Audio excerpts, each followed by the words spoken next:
Hello and welcome to the Success Showcase. I'm your host, Eric Lopkin from the Modern Observer Group.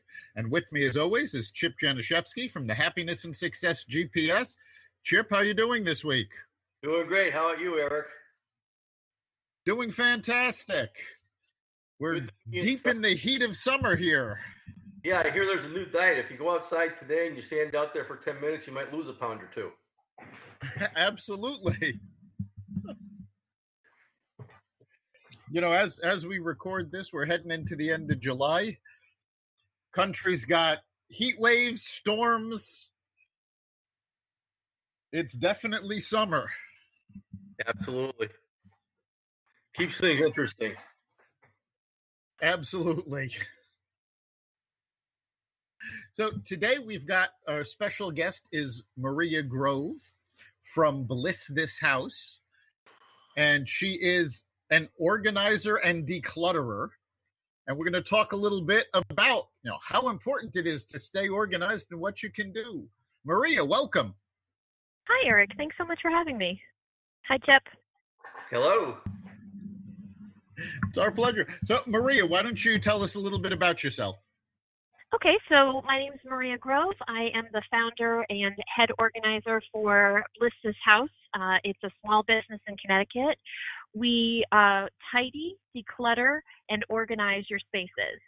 I am a follower of Marie Kondo. I am not certified in her system, so I don't offer it, but she has taught me a lot. I take from many different sources and ideas. You always find the right one for you that works in your organizing system. So what I do for the most part is something called the mountain method. And what that means is I make your house really messy before I put it all back together. So for instance, if we were working on your closet, I would have you take all of your clothes out of your closet and pile them up on your bed, because really only seeing what you have in totality will help you declutter some of the things you don't need. So the first thing is decluttering. You have to take a look at everything and make some good decisions about what you want to keep and what you want to get rid of. And then only then can you organize. If a lot of people have the problem that they say, oh, my house isn't big enough. No, clutter is kind of like gas. It expands to fit the space. And so what you need to do is get rid of some of your clutter before you can truly organize. Excellent. And I know... Sounds like fun. I mean, that's... Yeah. Yeah, I think it's fun. I mean, I'm very strange. I think it's wonderfully fun. Yeah, I think if I want to, not become friends with somebody, I'm going to go to their house and just take everything out and stuff. But no, that's definitely a great way to do things. I mean, obviously, the longer that you lived in your house, and we lived in our house since '86 and done a couple of things since then, forcing us to do this. And it's amazing what you pile together. And obviously, one of the benefits of this is I'm sure that you help them set aside a lot of things that they can donate for good causes too. Absolutely. A lot of my clients, after we declutter, one of my biggest services is letting them know where they can donate things. I was just working with a client this weekend who is downsizing their home, and they have already earmarked all these things that they want to sell, donate.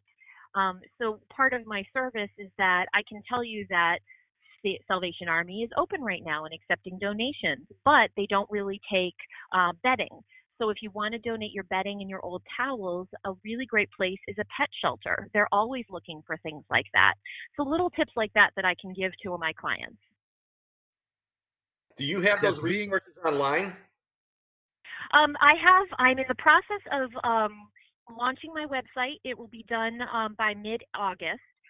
So you heard it here first. I will be blissthishousect.com. And so look for me very soon on the interwebs. But right now I'm on Facebook, and I'm at Bliss This House CT on Facebook. And that's where you can get my tips, some photographs before and after, and then you can also book me that way. Excellent. So my own case, clutter tends to come because I keep telling, you know what? I might need this someday. How do you get people over that mindset?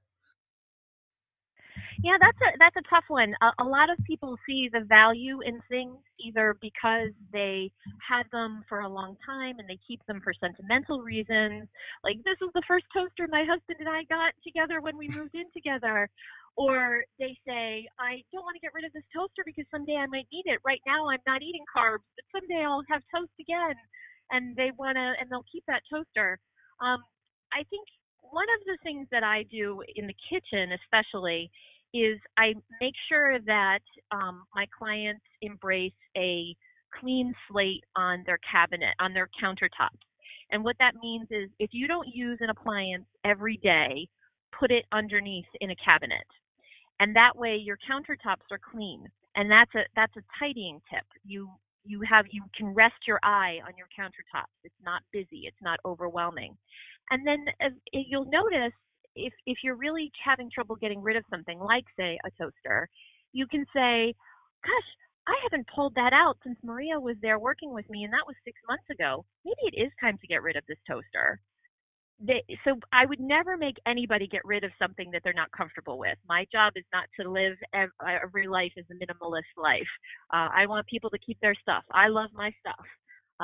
But I just want people to have a sense of joy in their things and know that they can display the things that truly matter to them and not get so lost in all of the clutter that the other stuff brings to your house. Nice. So you mentioned that you use this mountain technique. Yes. When people pull these things out, is this something that they can do with them fairly quickly? Is it something that they take time with? Yeah, when I do the mountain technique, when I come in, really it's an opportunity for me to walk around the house and get a sense of where we are with everything, look at the situation, look at the items that might need to be addressed, and then we'll tackle a zone. And so if we've decided to tackle the closet, I'll stay there for a few hours and we'll take everything out and I'll start training you on picking up an item, figuring out if you want to keep it or not. And then as your ability to make decisions gets better and gets more honed, then I know it's okay for me to leave and you can finish up your homework after I go. I don't do the bulk of everything. It's really a homeowner's responsibility to do the work. I'm just there to get them started, to give them tips, to help them get started and get going on the project. And something like a closet, when you take everything out and then you put everything back in, that can take about 2 hours usually. It goes a lot faster than you would imagine. Sometimes, clients have a lot of things and it takes an hour just to get everything on the bed. But really, you can go through this pretty quickly, especially if you're good at making decisions. If you're a decisive type of person and you say, yes, I love that top. That works on me. That's the color that I like. That's the thing that makes me look thin. I'm keeping that top. No, I don't like that jacket. It always makes me feel hot in meetings. Those are really easy options. And once you start making decisions, it does go much faster. Okay. As you're working with people, I would imagine that you take a look at the way things are set up and kind of coach them through maybe rearranging things a little bit so that things get stored better too. I mean, you mentioned that I think decor is part of what you do, and I kind of surmise that as being organizing, not only just getting rid of stuff that you need to get rid of, but where you're going to put everything once you're done. Absolutely. Yep, that's part of my service. I love styling tabletops, coffee tables, and I also love doing bookshelves. And so I will tell you a little bit about a bookshelf. So once you take all the books off and you decide which ones you want to keep and which ones you want to donate, and there's lots of places to donate books, I can always help you with that. We put everything back. And there are lots of different methods that people use to store their books. Sometimes it's about topic, sometimes it's by author. I'm really wild and I put everything in color-coded order. So I like my red books and my yellow books and my green books. I'm a little bit of an outlier. But I offer, however they feel comfortable. if it's by author, we'll go through it and we'll put it together. One tip that I can give you about a bookcase is that when you put all your books back, a lot of people tend to push them towards the back of the shelf, and then there's this space in front of the books. I like to keep them right up at the top of the shelf, right at the edge of the shelf, like a library does it. It helps you to prevent putting little knickknacks in front of the books and start recluttering your bookcases. Bookcases just should be for books or games or movies or whatever. But if you put them right at the edge, it looks like a library and it's more pleasing to the eye. So you've got this organization, but it's also tidy. It's clean and it lets your eye rest. You can say, wow, those books are all really in a great way organized. One thing that I will say about books in particular, I've had the pleasure of working with some clients who have gone through their books and started getting rid of their books. And what's really fun is to see them rediscover things that they didn't remember that they had an interest in. And so they have all these books, they become blind to the books because there's so many. But when they start culling out the books, like, say the old college textbooks or the business books that they read once and they don't need anymore or whatever. I actually had a client who remembered through going through this process how much they loved English literature and how much they had studied during college and how much they had enjoyed it. And they had just lost sight of all of these books and how special they were to them. And so she actually just reached out to me the other day and she said she's considering going back to college and getting a degree to teach English literature. Well, because we went through their books. She had just forgotten her interests. And because when we tidied and decluttered and then organized her books, she remembered who she was. That's a fantastic point, because when you're disorganized and you just have everything cluttered, you don't really remember everything that you have. And rediscovering certain things, that can be a fantastic feeling. Oh, absolutely. A hobby that you used to have, like you uncover your violin that you haven't played in 3 years, and when you have so much clutter in your house, you become blind to the things that really make you happy. You just see the clutter. Do you work with photographs and things like that? Obviously, that's a big thing these days as far as you have the old photographs, but now you have digital technology and so on. And also businesses. Obviously, businesses need a lot of organizing too. Do you work with them too, or do you just work with homes? So I do commercial. My plan is to actually get certified in OSHA regulations. So that would be another offering to clients, especially commercial clients, so that I can go in and say, oh, you can't have that bookcase there, but here's where I can help you put it in a better spot, for OSHA regulations. That's something that a couple of my commercial clients have expressed an interest in. So that's something that I'm going to be looking into. So I do offer that. And I would be happy to work with more commercial businesses.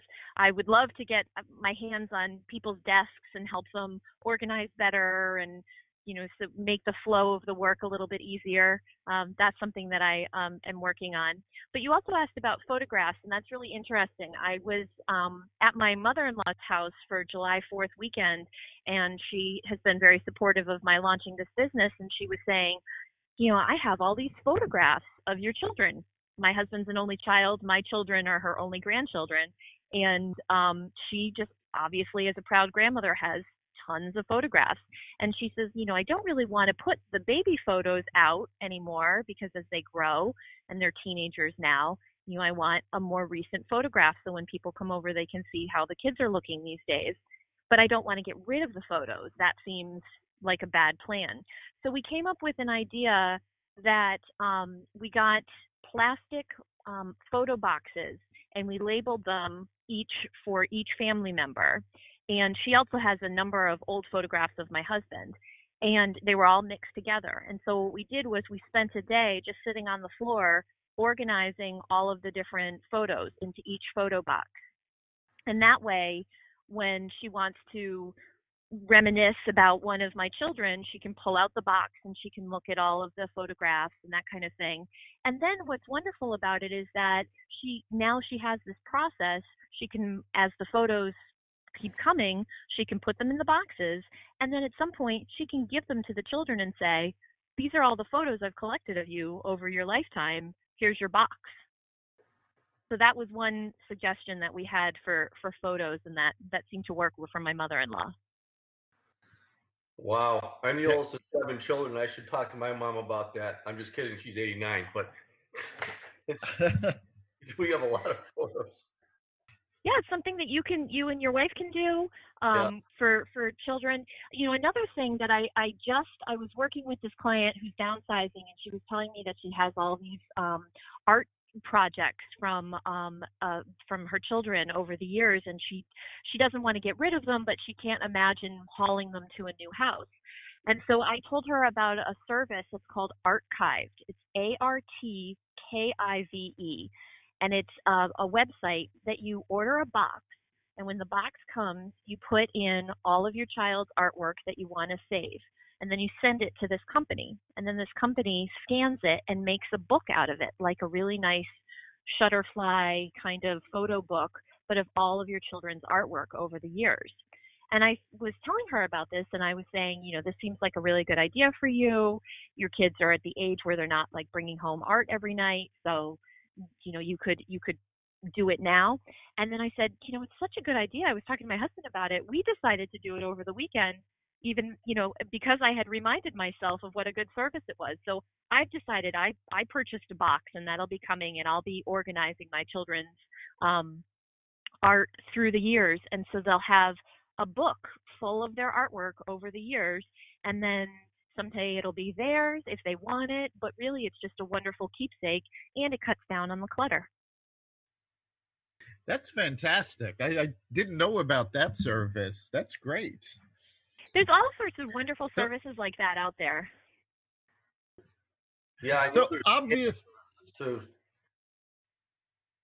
So obviously, we've been in a difficult time. Assuming you haven't been able to go into people's homes to help them declutter over the few months, how have you been working with them?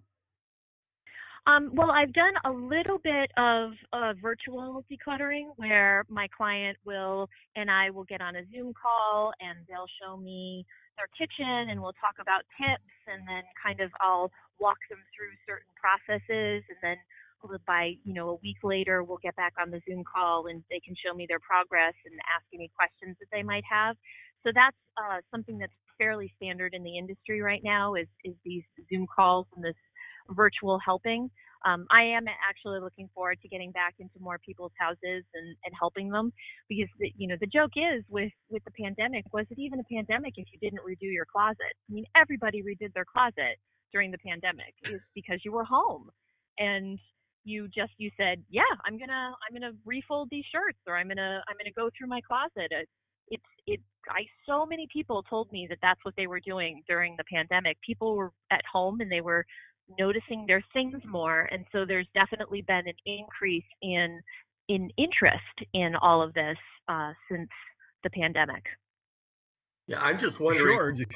I mean, Zoom is a wonderful tool, for education and everything else. I mean, Eric and I both do consulting, and even though I had Zoom for years, I never used it until now. But I'm just thinking off the top of my head. I mean, you've given us a lot of good information today. I'm wondering if you ever consider putting together like maybe a seminar that you could invite your networking friends to on Zoom to send these tips off to, and obviously it might be a good way to get business too. I'm just thinking out loud because I'm looking to do that myself for my business. That's a wonderful idea, Chip. I really appreciate that. I don't know if I would be comfortable doing that yet, as putting myself out there as the industry expert. I would be a little bit more hesitant than that, but that's something to think about in the future, definitely. Yeah, I'm just thinking of doing something fun, while you're home. I'm not an expert type thing or whatever. However, these are some tips that you may want to use while you're doing this, and things that you talked about, like the mount method and other things. There's some really neat things that you talked about that people could do really a la carte as projects. Mhm. Absolutely. And My hope is when I launch my website, I will also have the blog capacity. And so my goal is to, with each blog, kind of put out a challenge for my readers. And so they can pick, each week or each month, pick a place in their home and then deal with the clutter there. And I'll be giving tips specifically for that piece. So you can follow me and you can follow my blog and then be able to do those pieces along with me as I give you the tips. Fantastic. I look forward to seeing your blog. Oh, thank you. So, and all the messy where do pictures of my own home. Well, we've all spent so much time in the house over the past several months. Either you've already started decluttering or you're looking at everything going, I really need to declutter. So those That's tips true. and tricks that you offer will be fantastic. Yes. So now you're launching your website. Where do you see your business going? What are you moving into next? Well, I have my LLC, so I'm officially registered with the state, which is very exciting. Have my insurance, everything that a small business needs. I'm a solopreneur, which is a term that I learned recently. So I think my goal is to grow the business, and then eventually, what I'd really love to see is having a thriving business, so much so that I can come in with some employees.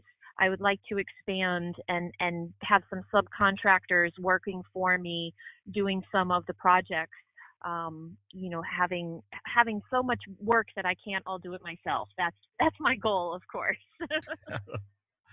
Nice. We jumped right into the meat of what you do, but we sort of skipped over the beginning. How did you get involved in this? How did you get interested in organizing and decluttering? Oh, well, I come from a very funny story. I guess it's not that funny, but I'm an odd duck. I have a master's degree in anti-terrorism.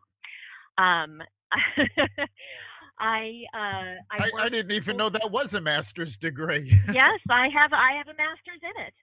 My undergrad is in anti-terrorism as well. Um, I really saw myself earlier in my life in the FBI or the CIA. That was the track that I was on. And when that didn't quite work out, I started working in nonprofits. And I've worked in a number of nonprofits for a number of years. I work in one now full time that has nothing to do with organizing. And it was really this pandemic, I started walking my dog all the time. My poor puppy got lots and lots of walks because I was just anxious to get out of the house. And I started listening to podcasts more regularly. And I was drawn to some organizing podcasts, but really entrepreneurial podcasts. And they really gave me a lot of confidence to launch my own business finally. It was something that I've been thinking about for years. I've been doing organizing for my friends for many years. They'll call me up and pay me with a bottle of wine, and I'll come and work for a few hours and help them organize their home. And people have said to me a number of times, when are you going to launch your business? When are you going to launch your business? And it really wasn't until I got the confidence through learning about how best to be an entrepreneur that I took the leap. Well, we're glad that you did. Eric and I talk a lot about personal development and finding your purpose and passion and putting that into what you're doing professionally, because if not, all you're doing is just punching the clock and getting a paycheck. But it's so neat that you are starting to work your purpose and your passion, because you sound like you're very, very good at it. And I think you're going to do very well with it. So congratulations. Oh, well, thank you. Thank you very much. And I love that you majored in anti-terrorism. I can't think of a better example to show people that, even though you took something in school, doesn't necessarily preclude you going off in a completely other direction if that's what your passion is. If that, and you can find your passion later, not just in college. Absolutely. We tell my daughter, who's about to head to college herself, we tell her all the time, pick a major, find something that you want to do, but don't get so worried and wrapped up in making it a career. you will probably have 5 careers in your life if you're lucky. You get to reinvent yourself as many times as you want. It is never too late to get a master's. I got my master's 3 years ago. And so at the time when my kids were taking the SATs, I was taking my final placement exam. So and finishing up my thesis, and mommy's reading her terrorism books, at the bus stop. But that's how you reintroduce yourself every couple of years. You just try to figure it out, and you make sure that you're passionate about what you're doing. And I that's exactly what Chip said. Don't just punch the clock. Really make an effort to find what you love in life. And you're certainly doing that. Yes. And I'm very lucky that what I love to do also seems to be a viable business. My husband's been very supportive of me doing this business, launching this company. And it's one of my less harebrained ideas. So I'm glad to get it started. Yeah, I think when you get out there and you start doing talks and so on and so forth, I think the anti-terrorism degree is something to play on, because Eric and I never heard of it before, but you got to come up with something like, there's got to be some type of a connection between having an anti-terrorism degree and applying it to anti-clutter. Are any of you terrified about going into like I love it. So. Yeah, as a business owner, you're always asked, well, what sets you apart? What sets your business apart? Certainly having a degree in anti-terrorism, that's a unique selling point right there. Yeah, I as I was saying, I listen to a lot of those podcasts, and one is about an organizer, and she has a master's degree in electrical engineering. And she worked in the business field for a number of years as an electrical engineer, and she just said, this is not what's sparking my joy and lighting my flame, and decided to start her own business as an organizer.